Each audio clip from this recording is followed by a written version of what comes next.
Bismillahirrahmanirrahim.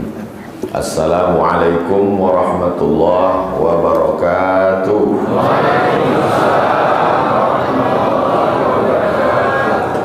Alhamdulillah wassalatu wassalamu ala Rasulillah Sayyidina wa maulana Muhammad ibni Abdulillah wa ala alihi wa sahbihi wa man tabi'ahu wa mawala. Tokoh masyarakat, hadirin hadirat, anggota DPD, alim ulama, para abu, para tengku, tak dapat saya sebut satu persatu. Insya Allah semua yang sholat subuh berjamaah dimuliakan Allah subhanahu wa ta'ala. Man sholat subha fi jama'atin, siapa yang sholat subuh berjamaah, kana fi zimmatillah, maka dia dalam tanggung jawab, tanggungan dan perlindungan Allah subhanahu wa ta'ala. Man sholat subha fi jama'atin, siapa yang sholat subuh berjamaah, faka'annama shallal laila kullah, dapat pahala seperti sholat sepanjang malam. Man sholat subha fi jama'atin, siapa yang sholat subuh berjamaah, summa qa'ada yadhkurullah, kemudian dia duduk berzikir mengingat Allah, hatta tatlu'a syamsu, sampai terbit matahari. Summa yusalli rak'ataini, kemudian dia salat sunat 2 rakaat. Kanat lahu ka ajri hajjatin wa umrah, dapat pahala seperti haji dan umrah. Mudah-mudahan kita istiqamah insyaallah, amin ya rabbal alamin. Ada ruh, ada jasad, dipertemukan Allah subhanahu wa ta'ala ruh dengan jasad. Setelah itu dikirim ke atas bumi dunia. Setelah itu ruh pun dicabut lagi keluar dari jasad, lalu kemudian masuk ke dalam liang lahat dan diminta pertanggungjawaban di hadapan Allah. La tus'alunna yauma idzin 'anin na'im. Selama ruh bersemayam dalam jasad tadi, maka kita diharapkan meninggalkan sesuatu. Ada orang yang ketika hidupnya meninggalkan tulisan-tulisan. Tulisan-tulisannya itu dalam bentuk tulisan tangan di atas kertas, namanya manuskrip. Manuskripnya dibawa oleh orang Belanda sampai ke perpustakaan Leiden. Lalu kemudian diteliti oleh para pelajar-pelajar. Akhirnya mereka pun mendapatkan gelar doktor. Di antaranya tulisan-tulisan oleh Syekh Hamzah Fansuri. Orang Malaysia dapat gelar doktor dari Universitas Cambridge University Inggris. Namanya Sayyid Najib Al-Attas. Tulisannya Syed Naqib Al-Atas. Mysticism, tasawuf, Syekh Hamzah Fansuri. Ada orang tidak Islam namanya Atiu, juga meneliti tentang beliau. Tidak diteliti tentang tasawufnya, tapi yang diteliti adalah sastra Melayunya. Dan beliau adalah bapak syair puisi Nusantara. Akhirnya tulisan-tulisannya menjadi inspirasi sampai hari kiamat insyaallah. Ada orang selama hidupnya tidak pernah menulis. Ini maksud saya, ini kita nanti memilih kita mau buat apa. Lalu anak-anak muda pun berpikir, kalau sekedar menulis, saya udah banyak menulis Pak Ustaz. Apa yang kau tulis? Status. Ada orang selama hidupnya dia tidak ada menulis, tapi dia pernah berkuasa. Dan selama dia berkuasa itu, dia ambil hak orang yang kuat, dia berikan kepada yang lemah. Orang yang lemah, yang tak punya kuasa, dia bantu dengan kekuatannya. Tak ada dia meninggalkan syair, tak ada meninggalkan puisi, tak ada meninggalkan kitab. Orang-orang seperti ini pun akan dikenang sampai kekal abadi. Kemarin sore mendarat Abdul Somad di Banda Aceh, namanya tertulis Sultan Iskandar Muda, punya kekuasaan. Jadi anak-anak muda mulai berpikir, saya menulis tak ada, tapi insya Allah nanti akan mencaleg. Ah, bagus. Karena dengan kekuasaan itu, dengan tinta di ujung jari bisa menolong. 20% anggaran APBN, APBD untuk pendidikan agama Islam, daya membangun masjid dengan kekuasaan. Ini pun manusia luar biasa. Sab'atun yudhilluhumullah, 7 manusia yang mendapatkan naungan Allah yauma la dhilla illa dhilluh. Hari itu tak ada tempat bernaung, tempat berlindung kecuali naungan Allah. Mereka adalah al-imamul adil, pemimpin yang adil. Mudah-mudahan dari sekian banyak anak muda ini ada 1, 2, 3 menjadi pemimpin yang adil. Mestinya jangan diaminkan, karena yang saya bilang 1, 2, 3, mestinya 100, 200. Adapun contoh-contohnya ada di hadapan kita hari ini. Tokoh masyarakat kita, baik yang sedang menjabat maupun yang sudah diamanahkan Allah pernah di masa lalu, jangan lupa ajak ngobrol, cerita, ambil hikmah, ambil pelajaran. Kalau bisa dibuat wawancara. Sekarang lagi tren wawancara, namanya podcast. Anak-anak muda yang punya channel, yang berpikiran untuk mengabadikan jadi sebuah sejarah, ini bagus sekali. Yang belum punya channel, buat channel. Yang sudah punya channel, belum dilihat orang, nanti kita endorse. Subscribe, like, and share.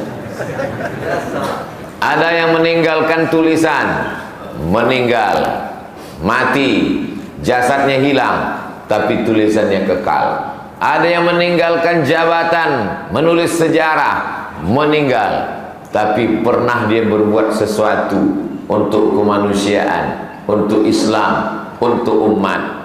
Tapi yang paling hebat adalah bukunya ada, dan dia juga meninggalkan bangunan yang luar biasa. Siapalah orang Melayu di Nusantara yang bisa membukukan, menuliskan Al-Quran, menterjemahkan dalam bahasa Melayu? Bukan dari Riau, bahasa Indonesia diambil dari bahasa Melayu Riau, tapi justru namanya tertulis di depan saya ini. Nama kitabnya Tarjuman Al-Mustafid. Terjemah Al-Mustafid bagi orang yang mau mengambil manfaat faedah. Tarjuman Al-Mustafid, terjemah bagi orang yang mau mengambil manfaat dan faedah. 30 juz dibolak-balik oleh Abdul Ghafur yang merubah namanya selama 6 bulan selama di kota Makkah Al-Mukarramah. Snok Gronj. Dia tengok apa ini? Ini kan cuma intisari dari tafsir Baydawi, kata dia. Menyepelekan Syekh Abdul Rauf yang saya sebut Abdul Rauf, yang tertulis di sini Abdul Rauf, yang berbicara ini Abdul Somad. Mudah-mudahan dekat namanya, walaupun amalnya jauh, tapi saya berharap kalaulah mati hendaknya bersamalah dengan orang-orang soleh ini, insyaallah. Baiknya jamaah, diaminkannya. Padahal saya tak ada ngajak-ngajak dia. Itulah tulusnya hati. Orang yang mau mendoakan orang lain, dikirim Allah malaikat. Apa kata malaikat? Amin. Kabulkan doa orang ini. Walaka misluh, kau dapat yang sama seperti yang kau aminkan. Itu maka kita disuruh selalu mendoakan orang lain. Kalau kita sendiri mendoakan diri kita mungkin tak tulus, tapi kalau ada orang lain mendoakan kita pasti tulus. Kenapa? Tak ada kepentingan, karena dia mengeluarkan doa dari mulutnya karena ketulusan. Padahal yang saya doakan tadi, saya dengan Syekh Abdul Rauf ingin bersama di surga. Jamaah dengan tulusnya berkata amin, kata dia. Maka kata malaikat, kau pun ikut juga, walaupun mungkin kelasnya agak Emangnya yang dikasih kursi duduk di atas lebih mulia daripada yang duduk di lantai? Da, inna akramakum indallah yang paling mulia di sisi Allah atqakum, yang paling takut kepada Allah Subhanahu wa taala. Dalam bidang tafsir Al-Quran, Tarjuman Al-Mustafid, ditulisnya pula hadis-hadis Nabi, Al-Mawa'iz Al-Badi'ah, nasihat-nasihat yang luar biasa. Disyarahnya pula kitab hadis Arba'in Nawawi. Ada imam besar dalam mazhab Syafi'i, namanya Imam An-Nawawi, meninggal tahun 676 Hijrah. Biasanya orang kalau mengkaji hadis yang pertama kali Arba'in, khatam Arba'in, Riyadhus Shalihin. Selesai Riyadhus Shalihin, Al-Azkar. Selesai Al-Azkar, Bulughul Maram. Habis Bulughul Maram, Jawahirul Bukhari. Habis kitab yang kecil-kecil ini, barulah pindah ke Sahih Bukhari, Sahih Muslim, Sunan Abi Daud, Sunan Nasai, Sunan Tirmidzi, Sunan Ibni Majah. Tidak ada hubungan dengan Sunan Bonang dan Sunan Kalijogo.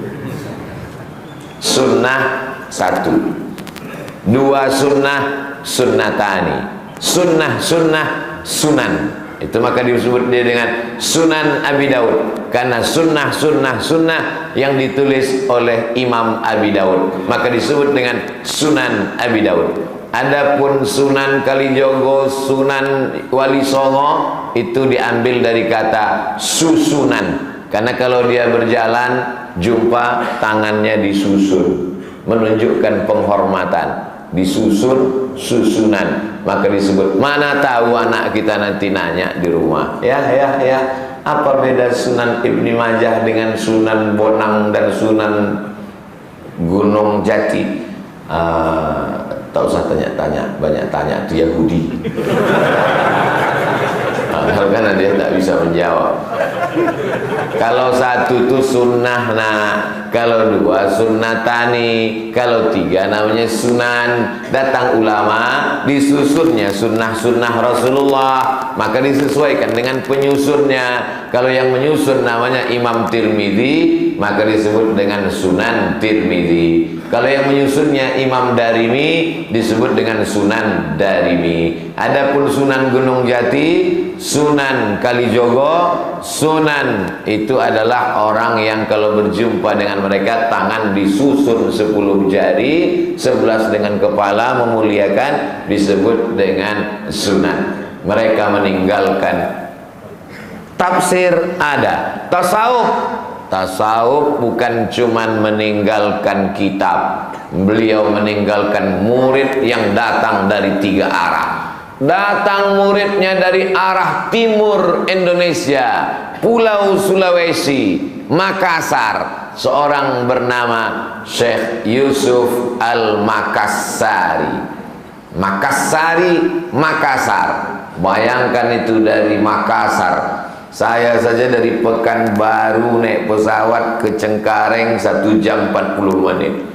Transit di Jakarta, dari Jakarta barulah sampai ke kota paling jauh di dunia, Ujung Pandang. Dirubah namanya jadi Makassar. Sekarang saja pun naik pesawat jauh. Zaman beliau dulu ada orang yang keinginannya menuntut ilmu luar biasa, datang dari Makassar, dihempas ombak, dipukul gelombang sampai ke Banda Aceh, mengambil baiat tarekat Syattariyah yang didirikan oleh Syekh Abdullah Syattari Al-Hindi. Syattar artinya setengah, syatru setengah, setengah untuk Allah, setengah untuk hamba Allah.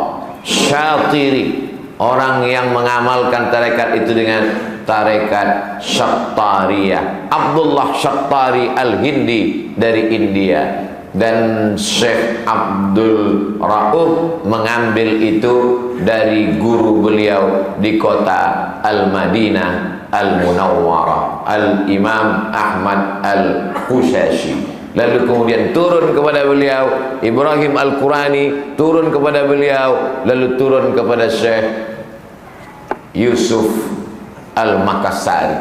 Datang pula dari Pulau Jawa, namanya Syekh Abdul Muhyi, Muhyi yang menghidupkan, maha menghidupkan, Al-Muhyi, nama kampungnya Pamijahan. Syekh Abdul Muhyi Pamijahan, Jawa Barat, juga mengambil baiat zikir tarekat Syattariyah dari Syekh Abdul Rauf. Lalu kemudian adalah seorang anak datang dari kampung bernama Ulakan. Ulakan itu sebuah negeri disebut dengan Pariaman. Sekarang nama kabupaten Pariaman. Pariaman itu sendiri orang-orang Arab yang datang dari Jazirah Arab, ketika mereka berlayar di tengah lautan, mereka melihat ada daratan. Kalau sudah sampai ke daratan, maka kita akan merasa aman. Daratan itu bahasa Arabnya barri, sedangkan tenang itu bahasa Arabnya aman. Barri aman, kata dia. Ada daratan, kalau kita sampai ke sana aman. Barri aman, disebut Pariaman. Lalu kemudian ada satu kampung kecil Ulakan. Datanglah seorang anak dari kampung kecil Ulakan ini, dipukul ombak, dihempas gelombang, melewati batu karang, dari pantai Ulakan sampai dia ke pantai Banda Aceh. Lalu didatanginya Tuan Syekh ini. Anaknya lemah, badannya kecil, tapi rupanya Syekh Abdul Rauf sudah mendapat ilham bahwa nanti suatu masa akan datang seorang anak kecil, begini bentuk fisiknya, dia nanti akan menyebarkan ilmu. Sampai hari ini majlis teramai di Sumatera Barat disebut dengan majlis Basapa. Sapa diambil dari kata bulan Safar, karena di bulan Safar mereka berkumpul beramai-ramai. Mursyid tarekat Syattariyah Syekh Burhanuddin Ulakan. Burhan yang menjelaskan, yang menerangkan, yang sebelumnya gelap, yang sebelumnya tak jelas, menjadi jelas tentang masalah agama ini. Burhanuddin, orang yang menjelaskan agama. Nama aslinya bukan itu. Ketika dia datang namanya Pono. Lalu kemudian datang Syekh, diajarnya, dididiknya, dirobahnya namanya menjadi orang yang hebat. Suatu ketika Syekh Abdul Rauf memakan sirih. Orang dulu makan sirih itu, maka orang dulu giginya sehat, karena ternyata sirih, gambir dengan pinang itu menyehatkan. Takut ulat-ulat itu menengok warnanya. Sekarang sudah ada odol gigi campuran siwak dan sirih. Setelah diteliti-teliti, sirihnya 0,01%. Ulat pun heran, kok nggak ada ya? Jadi ketika Syekh Abdul Rauf makan sirih, jatuh tepak sirihnya ke dalam, maaf beribu maaf, ke dalam tempat kotoran WC.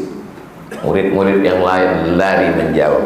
Datanglah muridnya yang nampaknya kecil dan lemah tadi, masuk ke dalam, diambilnya tepak sirih Syekh Abdul Rauf, dibersihkannya, setelah itu diserahkannya balik. Tuan Syekh, apa kata Syekh Abdul Rauf? Kalau engkau balik ke kampung halamanmu setelah aku tiada, orang akan melihat engkau berbicara seperti aku yang berbicara.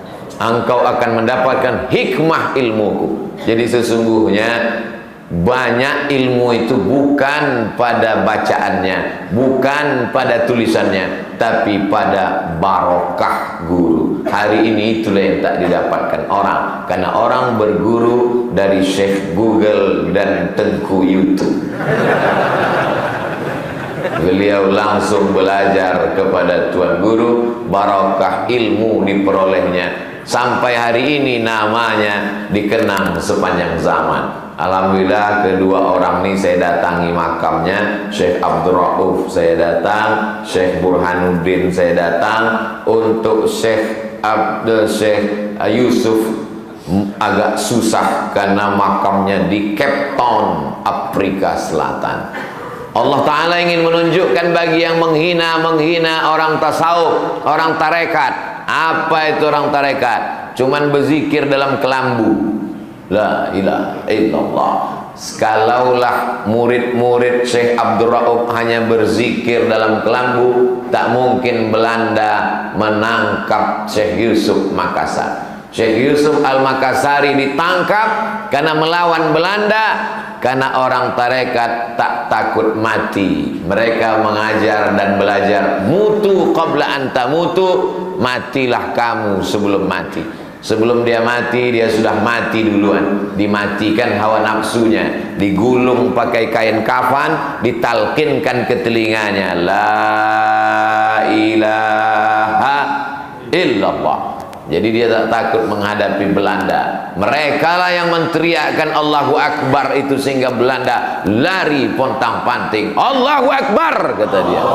Dari Belanda. Orang yang masih memikirkan hidup tak akan pernah bisa meneriakkan Allahu Akbar. Lalu kemudian apa yang terjadi? Dicampakkan beliau ke Ceylon, Sri Lanka. Sampai di Ceylon dia mendakwakan Islam. Akhirnya mereka khawatir, nih jangan-jangan nanti di Ceylon membuat pergerakan lagi, dibuang lagi ke Afrika Selatan. Sampai di Afrika Selatan pun beliau membuat pergerakan, sampai akhirnya Presiden Afrika Selatan Nelson Mandela memberikan penghargaan kepada Syekh Yusuf Makassar, murid dan mengambil zikir dari Syekh Abdul Rauf. Meninggalkan murid, meninggalkan kitab, meninggalkan masjid yang hari ini subuh ini mudah-mudahan kita mendapatkan keberkahannya. Apalagi yang bisa kita tinggalkan? Tulisan sudah mereka garap, membuat syair dan puisi, orang lain dapat doktor gara-gara mereka. Untuk meninggalkan murid, kalah murid-murid kita. Murid beliau sudah sampai ke Afrika Selatan. Meninggalkan masjid, ini tinggal lagi peluang. Masjidnya sedang dalam masa renovasi pelebaran masjid. Oh, ujung-ujungnya penggalangan dana. Memang kalau orang bakhil begitu isi kepala. Makanya kata Nabi, kata Allah dalam Al-Quran, wa may yuqa syuhha nafsihi, siapa yang selamat dari penyakit bakhil, faulaika humul muflihun, itulah orang-orang yang beruntung.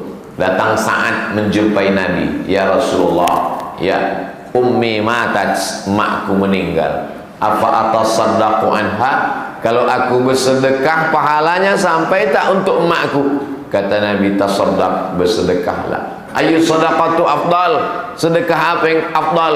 Kata Nabi, saqyul ma, memberi air minum. Saat langsung menggali sumur, pahala air minum itu dia niatkan untuk almarhumah emaknya. Masya Allah, tabarakallah. Ternyata Syekh Abdul Rauf pun ada meninggalkan sumur. Dari mana Ustaz tahu? Tadi disampaikan.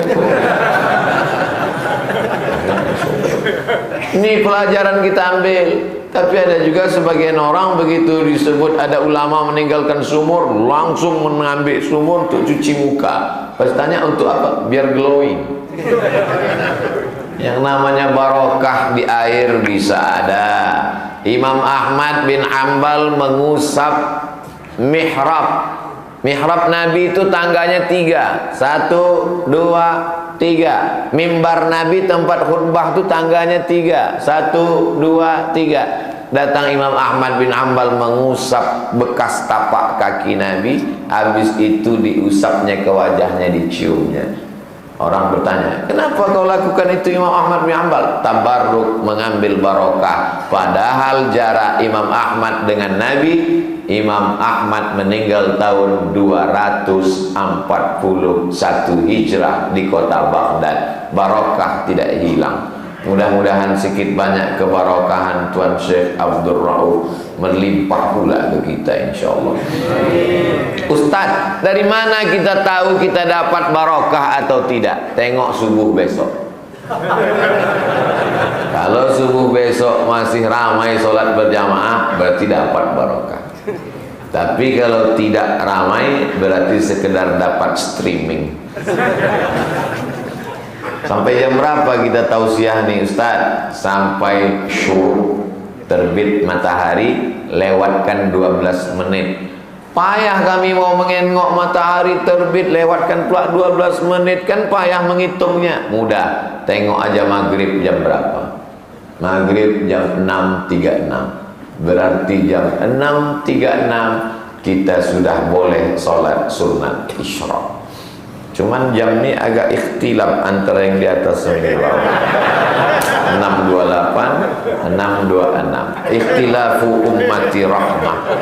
Ikhtilaf jam ini insyaallah rahmah.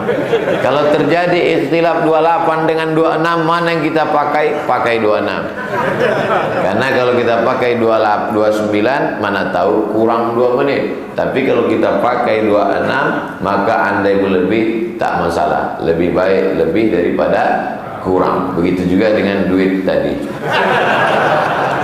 Lebih 1 sak semen tak apa. Dibelikanlah 1000 sak semen untuk rumah. Kamarnya 5 semua ada, kamar mandi pakai keramik dan batu alam. Cantik luar biasa. Ruang tamu pakai kolam ikan koi dari Jepang. Setiap tamu yang datang menengok rumah macam menengok kucing. Kita yang mencarikan duitnya pagi, petang, siang, dan malam. Arsiteknya kita yang mencari. Ini salah pasang, bongkar pasang lagi. Begitu kita mati, tidak ada 1 jengkal pun di rumah itu yang mau menerima kita. Betul cakap saya? Tapi masjid cuman kita kasih 1, 2, 3 sak semen, itulah yang akan kekal abadi. Yang sudah sempat buat rumah 1000 sak, bukan maksud saya rumah itu dibongkar, biarkan. Tapi kalau bisa, imbangkanlah. Untuk ke masjid ini kasih juga 999 sak. Udah aku sampaikan. Saya menyampaikan ini tidak ada niat untuk menyinggung perasaan, tidak ada. Hanya sekedar watawasau bil haq watawasau bis sabr. Terima kasih Ustaz Somad. Gara-gara Ustaz sampaikan dulu tentang rumah itulah akhirnya terbuka pintu hatiku. Kukirim pula 1000 sak supaya seimbang seperti doaku. Rabbana atina fid dunya hasanah wa fil akhirati hasanah. Lebih lama di dunia apa di akhirat? Di akhirat. Lebih lama di dunia atau di alam kubur? Di alam kubur. Lebih lama di sana daripada walal akhiratu khairul laka minal ula wal akhiratu khairu wa abqa. Lebih lama di sana. Kalau memang manusia itu yakin lebih lama di sana, mengapa untuk yang di sini 1000 sak semen, mengapa untuk yang di sana 1 sak semen? Makanya Sultan Delhi yang mendirikan Istana Maimun, dia menunjukkan bahwa di sana lebih lama dan lebih kekal abadi. Untuk istana dia kasih 300 sak. Untuk yang masjid raya dia berikan 1000 sak. Supaya apa? Supaya nanti di akhirat kalau ditanya, lebih banyak mana yang kau kasih? Untuk rumahmu apa rumahku? Kata Allah, lebih banyak untuk rumahmu ya Allah. Alhamdulillah Ustaz Somad, setelah kajian Ustaz subuh kemarin, berdatanganlah sak semen. Cuman pasir tak ada. Jamaah jangan memahaminya terlalu letterlik. Maksud sih semen tadi sebagai contoh saja. Batu bata, pasir. Saya tak bisa ngasih semen, tak bisa ngasih pasir, tak bisa ngasih batu kerikil.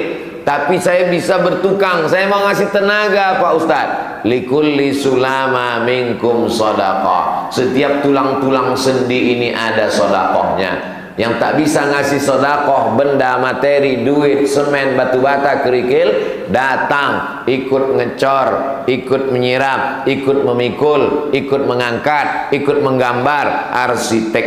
Jangan masjidnya udah selesai baru datang menengok, ini nampaknya tiangnya kurang sempurna. Ini nampaknya arsiteknya kurang bagus. Kalau ada nanti orang model begini, udahlah tak ngasih semen, tak ngasih bantuan, tak ngasih tenaga, antukkan kepalanya ke tiang. Biar lurus otaknya. Jamaah yang dimuliakan Allah Subhanahu wa taala. Ketika kita mati nanti yang akan mengiringi ke pemakaman ada 3. Yang pertama mal, harta. Mal bahasa Arab diterjemahkan orang harta. Mal artinya miring. Mal miring. Kenapa disebut miring? Karena hati manusia miring ke harta. Ada masjid, ada mal. Kemana hak miring? Ke harta. Itu maka orang barat menyebutnya mall. Hati miring ke mall. Ada masjid, ada mall. Kemana miring? Ke mall. Miring hati kepada harta. Tapi subuh ini kita katakan, aku tidak condong kepada harta.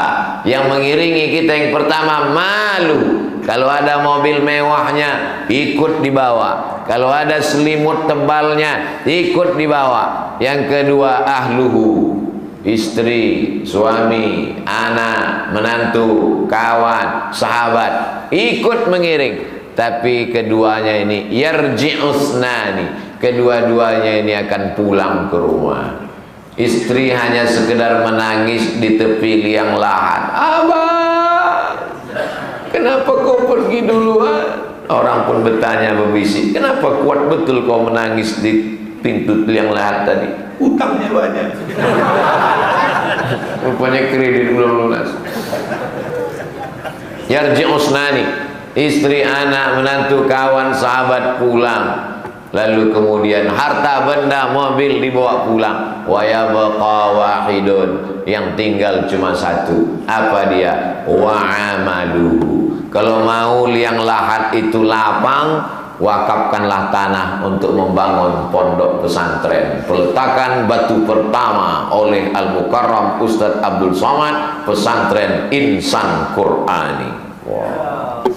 Saya pun semalam saya letakkan batu, letakkan semen. Dalam hati saya, siapa yang melanjutkan ini nanti? Tapi saya tak ragu sedikit pun. Insyaallah, innama amruhu iza arada syai'an ayyakula lahu kun. Islam ini kita tolong atau tidak kita tolong, dia tetap akan jaya sampai hari kiamat. Allah menjanji, inna dina indallahil Islam.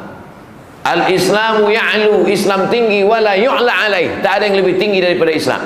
Kita tolong atau tidak kita tolong, Islam ini akan tetap jaya. Yang jadi masalah, kita dapat atau tidak.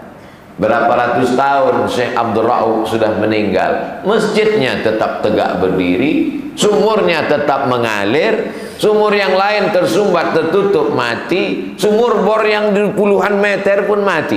Sumur tradisional tetap hidup, barokah. Kita akan mendapatkan apa yang kita lakukan hari ini. Manusia ini aneh, bekerja bolak-balik sampai tak sempat makan, tak sempat memperhatikan anak dan keluarga, dan dia tidak mendapatkan apa-apa dari hidupnya. Membangun masjid tidak, membuat sumur tidak, buat pesantren tidak, mengajar mengaji tidak, berdakwah tidak, hanya sekedar kerja dan kerja. Kalau cuman kerja, monyet pun kerja.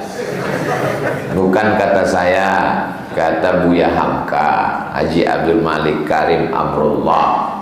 Di mana membedakan kita dengan binatang? Apa yang dia tinggalkan. Kalau hanya sekedar meninggalkan anak, lebih banyak anak kucing lagi. Jangan tersinggung. Beberapa jamaah mendengar pengajian saya tersinggung, pulang sesak nafas mati. Saya tak ada niat menyinggung orang, tak ada niat menyakiti hati orang.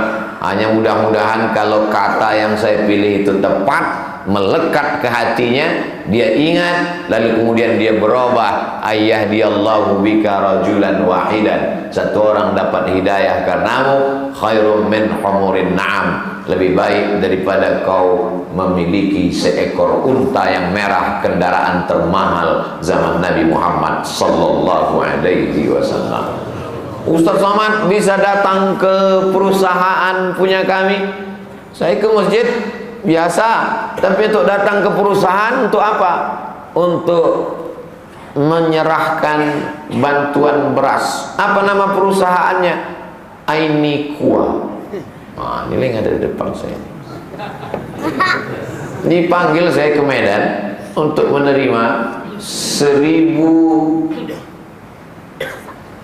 bukan sak beras diserahkan oleh Ainikuwa untuk dibagi di perbasatan muslim minoritas di Tanah Karo.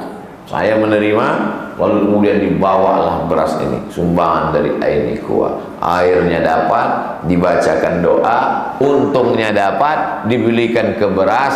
Yang membacanya adalah memakannya para penghafal Quran. Kalau kita tidak hafal Quran, kita belikan beras untuk penghafal Quran, mereka makan, mereka baca, mereka hafal, mereka mengajar, kita pun mendapat juga pahalanya.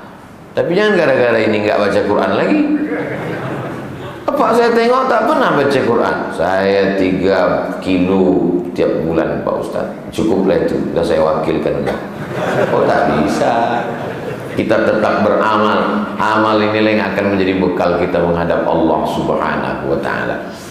Subuh ini sudah saya sampaikan tentang meninggalkan tulisan, meninggalkan bangunan, meninggalkan sumur air, meninggalkan murid-murid, meninggalkan ilmu pengetahuan. Kalau 5-5-nya ada pada diri kita, alhamdulillah. Kalau baru ada 2, kita tambah lagi. Kalau 1 pun belum ada, mudah-mudahan kita istiqomah beramal. Tapi kalau dalam hati aku meninggalkan apapun, tak perlulah, berarti sudah kena khatamallahu ala qulubihim wa ala sam'ihim wa ala absarihim ghishawa. 38, 39, 40. Ketiga-tiganya sudah lewat waktu untuk melaksanakan salat sunat isyraq. Usalli sunnatal isyraq raka'ataini lillahi ta'ala. Bagi yang tidak pakai usolli, Allahu Akbar, kedua-duanya sah karena niat di mulut untuk menguatkan apa yang dalam hati. Bedanya dengan duha Ustaz, kalau duha tidak bersyarat, tidak mesti ada duduk di masjid, tak mesti berzikir dulu, tak mesti sholat subuh berjamaah. Jadi kalau ada orang mau masuk kantor jam 7.30, jam 7 dia sholat, jam 7 sholat dia. Tadi subuhnya di rumah, habis sholat subuh tak ada zikir, langsung sarapan, langsung kemudian sholat, maka disebut dengan sholat sunat duha.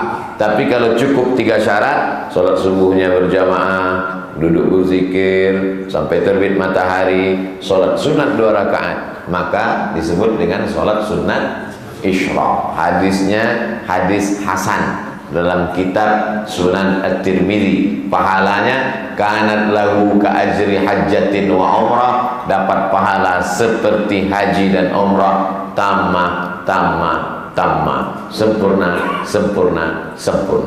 Yang bisa, yang masih ada wudhunya, sholat sunat. Begitu jamaah sholat sunat, saya pun bisa keluar dengan aman. Untuk segala kebaikan-kebaikan kita di masa akan datang, kita berdoa kepada Allah ala hazihin niyah. Al-Fatihah. A'udzubillahi minasyaitonir rajim. Bismillahirrahmanirrahim. Alhamdulillahirabbil alamin arrahmanir rahim maliki yaumiddin. Iyyaka na'budu wa iyyaka nasta'in. Ihdinas siratal mustaqim, siratal ladzina an'amta 'alaihim ghairil maghdubi 'alaihim waladdallin. Amin. Allahumma awsil sawaba ma qara'nahu min suratil Fatihah. Sampaikanlah pahala bacaan surat Al-Fatihah yang kami baca kepada Syekh Abdul Rauf As-Singkili, Syekh Yusuf Al-Makassari, Syekh Burhanuddin Ulakan, Syekh Abdul Muhyi Pamijahan, wa jami'il muslimina wal muslimat. Allahumma ja'al quburahum rawdatan min riyadil jinan, la taj'al quburahum hufratan min hufarin niran. Kami mohon kepada Engkau dengan kemuliaan wali-walimu, orang-orang yang saleh, antiyassir lana umurana, mudahkan urusan kami, wa tufarrij qulubana, lepaskan kami dari kesulitan, wa taqdi hajatina, tunaikan hajat kami, wa tuballigh maqasidana, sampaikan maksud niat baik kami, waj'al abna'ana wa banatina minas salihin was salihat, jadikan anak-anak kami menjadi para alim ulama, orang soleh dan solehah, minal mujahidina fi sabilika bi amwalihim wa anfusihim, mereka memperjuangkan agamamu dengan harta dan nyawa mereka. Allahumma ja'alna min mu'ammiri masajidik, jadikan kami orang yang memakmurkan masjidmu dengan salat berjamaah. Allahumma dafa'na al-ghala wal waba wal fahsya wal riba wal zina wal suyuf al mukhtalifata wal syada'ida wal mihan ma zahara minha wa ma batan min baladina hadha nahru aji darussalam wa min buldanil muslimina amma. Selamatkan anak-anak muda kami dari narkoba, dari zina, dari LGBT, dari perbuatan keji dan mungkar. Allahumma a'inna, ya Allah tolong hati kami, ala zikrika, supaya selalu berzikir mengingatmu, wa syukrika, selalu bersyukur kepadamu, wa husna ibadatik, selalu beribadah dengan ibadah yang terbaik. Allahumma ja'al hadzal balada baladan amina, jadikan negeri ini negeri yang aman, negeri yang damai, terbuka pintu rezeki dari segala penjuru, ya Allah. Allahumma rzuqna rizqan halalan tayyiban mubarakan fi, berikan kami rezeki yang halal barakah, supaya kami dapat berwakaf, berzakat, berinfak dan bersedekah. Rabbana ighfir lana dzunubana, ampunkan dosa kami, wali walidina, kedua orang tua kami, wali masyaikhina, guru-guru kami, waliman ahsana ilaina, orang yang pernah berbuat baik kepada kami, kami belum mampu membalasnya. Rabbana atina fid dunya hasanah wa fil akhirati hasanah wa qina adzabannar. Wa sallallahu ala sayyidina Muhammad wa ala alihi wa sahbihi wa sallam. Walhamdulillahi rabbil alamin. Taqabbalallahu minkum minna wa minkum. Taqabbal ya karim. Terima kasih segala perhatian. Mohon maaf segala kesilapan dan kekhilafan. Wassalamualaikum warahmatullahi wabarakatuh.